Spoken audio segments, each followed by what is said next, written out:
ஓம் ஸ்ரீ குருபியோ நமக. இன்னைக்கு தசகம் 13 பாராயணம். வேண்டிய வரங்களை தரும் குருவாயூரப்பா முழங்கால் அளவு பிரளய ஜலத்துல ஹிரண்யாக்ஷன் அப்படிங்கிற அசுரன் இங்கும் அங்கும் திரிஞ்சிட்டு இருந்தான். அவன் வருண பகவான் சொல்ல கேட்டு நீங்க மட்டும்தான் அவன் கூட போர் புரிய தகுதியானவங்கன்னு தெரிஞ்சுக்கிட்டு உங்களை போருக்கு அழைச்சிக்கிட்டு இங்கும் அங்கும் திரிஞ்சான். அப்போ பவத் பக்தோ கத்வா கபடப்படுத்தீர் நாரத முனிகி, வஞ்சனையாக நடிப்பதில் திறமை கொண்ட தங்களோட பக்தரான நாரத முனிவர் அங்க வந்தாரு. வந்து பிரபோ கஷ்டம் கஷ்டம் அப்படின்னு நடிச்சாரு. பிரபோன்னு ஹிரண்யாக்ஷனை சொல்லி உங்களோட குருவாயூரப்பா உங்களோட பலத்தை புகழ்ந்து இல்லாம இகழ்ந்து ஹிரண்யாக்ஷனோட பலத்தை புகழ்ந்து சொன்னாரு. மாயாவியான மகாவிஷ்ணு ஹிரண்யாக்ஷா உன்னோட சொத்தான வசுமதி பூமி தேவிய கவர்ந்துட்டு போறாரு பாரு அப்படின்னு சொன்னாரு. ஹிரண்யாக்ஷன் குவாசவ் குவாசவ் எங்க எங்க அப்படின்னு கேட்க, அதோ அங்க பாரு வராக மூர்த்தியா பிரம்மாண்ட உருவம் கொண்டு தன்னோட கோரை பற்கள் நுனியில ஒரு சிறு புல்லு மாதிரி பூமாதேவிய ஏந்திக்கிட்டு போறாரு பாரு அப்படின்னு கை காட்டினாரு.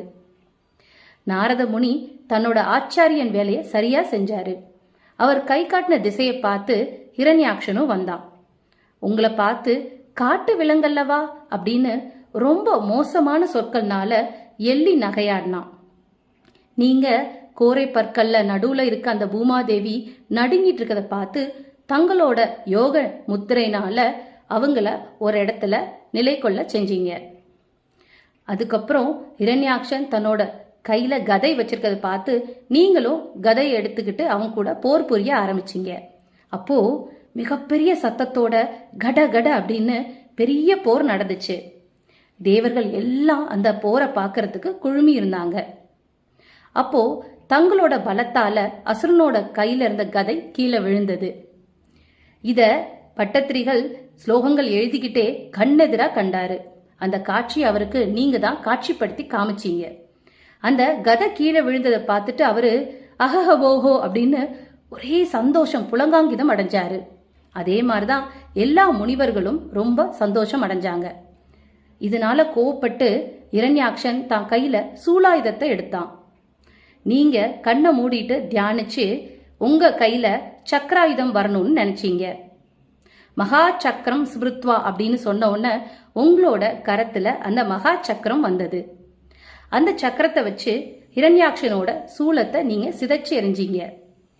இதை பார்த்து ரொம்ப ஆத்திரப்பட்ட ஹிரண்யாக்ஷன் தன்னோட முஷ்டினால தங்களை தாக்குனாரு. ஆனா நீங்க தங்களோட கை நுனியால அங்குஷ்டத்தால அவரோட அதாவது ஹிரண்யாக்ஷனோட கன்னத்துக்கு அருகில நீங்க அடிச்சீங்க. அந்த சின்ன அடி தாங்க முடியாம அந்த ஹிரண்யாக்ஷன்ற மகா அசுரன் கீழே ரத்தம் சொட்டி கீழே விழுந்து இறந்தார். இதெல்லாம் பார்த்த அவ்வளோ முனிவர்களும் தேவர்களும் தங்களை துதி பாடினாங்க. அந்த துதினால நீங்க மகாவராக எங்க மூர்த்தியா நின்னீங்க. நீங்க ஏன் எங்க மூர்த்தியா நின்னீங்க? இன்னைக்கும் எங்க வராகர் அப்படின்னு தான் சொல்றாங்க. அப்படின்னா பூமாதேவி இன்னைக்கும் நிலையா நிலைச்சு இருக்கிறதுக்கு காரணம் இந்த பூலோகத்தில் நடக்கிற யாகங்களும் யங்கங்களும் தான். அதே மாதிரி பூமாதேவிய காக்க வந்த நீங்க எங்க மூர்த்தியா எல்லாருக்கும் காட்சி கொடுத்தீங்க. அந்த எங்க மூர்த்தியா இருக்கிற நீங்க உங்க தோல் தான் காயத்ரி அதாவது சந்தஸ்கள், உங்க ரோமங்கள் தான் தர்ப்பைகள், உங்களோட முகம் தான் ஸ்ருக் அப்படிங்கிற பாத்திரம், உங்களோட கண்ணு தான் நெய், உங்களோட காது தான் சமசம், உங்களோட வயிறு தான் இடா அப்படிங்கிற பாத்திரம், உங்களோட கழுத்து தான் உபவத்சுக்கள். இதெல்லாம் எங்கத்தோட உறுப்புகளா உங்களோட உருவமா தெரிஞ்சது.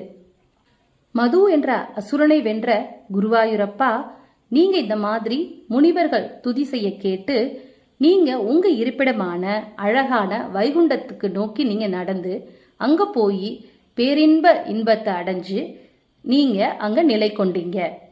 குருவாயூரப்பா இந்த மாதிரி இருக்க நீங்க என்னோட நோய் கூட்டங்களை போக்கி அருளணும் அப்படின்னு சொல்லி இந்த தசகத்தை முடிக்கிறாரு பட்டத்திரிகள்.